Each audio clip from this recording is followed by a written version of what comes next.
Yan. Anong pipiliin mo dyan gagawin? Bumili po ako ng para kay Teo at kay Kuya Marcus.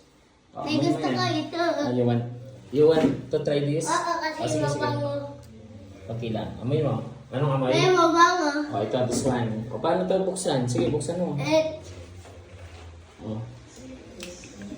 Yan. Wow. Sige. Kuha. Which one is better? This. This one? Yes. Okay, how about this one? Kay kuya na lang ito. Ah. Gusto na ako. Mag-English ka. Gotta wash my hands. Okay. That's still not enough. Okay, go.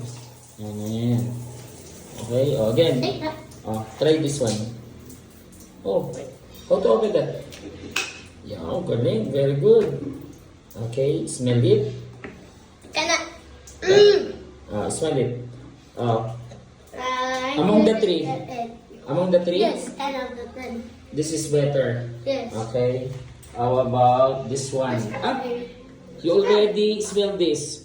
So, anong I'm nanalo? gonna smell it again. Again and again? Okay, go. Bonk. I got bonk by my water. Go. Sige. Alam ko na ito. Yes, I know. Ano ang pinakamamago dyan? Ito. This one? Really? Kay kuya naman.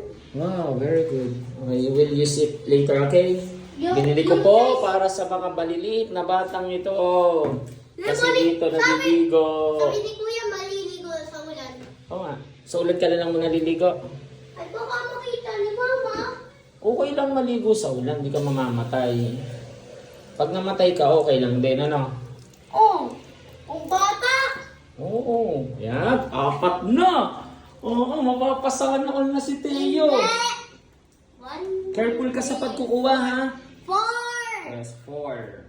Sige na. Ano sasabihin sa akin? Thank you. Para po sa inyo. Yeah, bye-bye.